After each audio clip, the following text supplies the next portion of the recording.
Okay, so again, we're going to start off by just sketching this. So I'm going to set up a table. T, X, Y, and then I like writing the ordered pairs. We can see them really clearly that way. There we go. So again, we're not necessarily given any values. So I'm actually just going to work my way around the unit circle. Again, we can always take a step back if we need to adjust values. I guess this shouldn't be a T, this should be a theta, shouldn't it? Because that's the value we're working with. But I'm just going to work my way around the unit circle. So I'm going to start with 0. So if theta, is equal to 0, we have x is 1 plus cosine theta. So you have 1 plus cosine of 0. At 0, cosine is equal to 1. So this becomes 1 plus 1, and you end up with 2. And then when you plug that into y is 1 plus 2 sine theta, you get y is 1 plus 2 sine of 0, and sine of 0 itself is 0, so this is just 1. Okay, then I'm going to move up to pi over 2. We're going to try to work our way around the entire unit circle, or at least one rotation of values for theta over there. So x 1 plus cosine pi over 2, and well, that is 0. So you get 1 plus 0, so that's equal to 1. And then we've got, that's really weird, equal sign, equal to 1 plus 2 sine pi over 2, and that is going to be 1. So 1 plus 2 times 1 is going to give us 3. Okay, and then we're off to pi. So we've got x is 1 plus cosine of pi. Cosine of pi would be -1. So 1 and -1 gives us 0. Okay, y is 1 plus 2 sine, there we go, of pi. That gives us a -1. So this is -1. That gives us 0. 1 plus 2 times 0 is just going to be 1. Next up, we've got 3 pi over 2. So this becomes 1 plus cosine of 3 pi over 2. And we're looking at cosine of 3 pi over 2. Same value as we got up above. This is back to 0. So same as what we saw up here. 1 plus 0 takes us back to 1. And then we're looking at y is hardly a 1. There we go. Y is 1 plus 2 sine 3 pi over 2. That is a -1. So 2 times -1, -2 plus 1 gives you a -1 overall. Okay, and then I'm going to end this at 2 pi, and we'll add more if we need to add more. 1 plus cosine of 2 pi. Lucky for us, because this is a cyclic function, right? It's the same as our first entry, exactly the same, because those angles are coterminal. So this is a 1. 1 plus 1 is 2.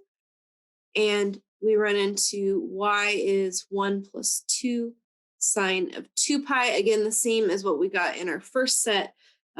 So this is a 0, again, coterminal angles. So this is just 1 as an output. So I'm going to graph that. We've got 2, 1. I'm going to organize them as ordered pairs. I will graph in a moment. 0, 1, 1, -1, and 2, 1. Okay, so now what we want to focus on is a graph.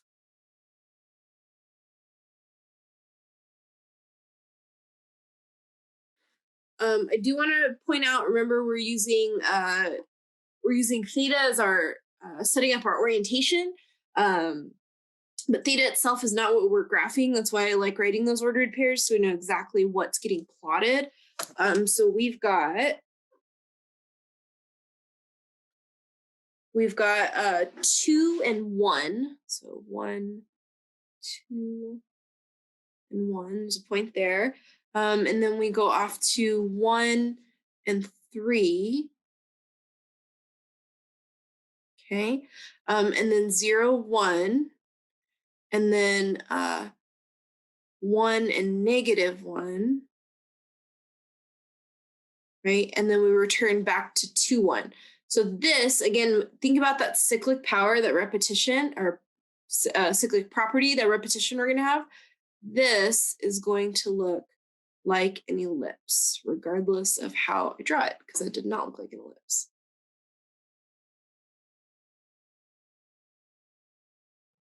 There we go. And the direction on this is it's going this way. Right? So as that angle measure repeats itself, so do those x and y values repeats itself in a coterminal way. Okay, so there's a sketch of our graph. So now let's focus on eliminating our parameter, right? In this case, that's theta. Those are really the only two that we've seen. Like I said, you get more in depth with this. It gets to the more complicated stuff in the calc series. We're really just trying to introduce you. So we're starting off. We've got x is equal to 1 plus cosine theta. So if we move the 1 over, we get x minus 1 is cosine theta.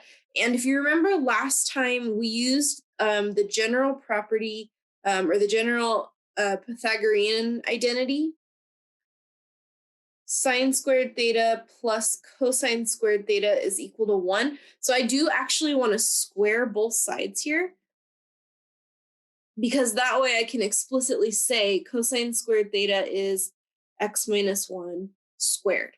And that's the substitution we're going to use. And then we do something similar. So we'll say y is 1 plus 2 sine theta. Same thing, move the 1 over.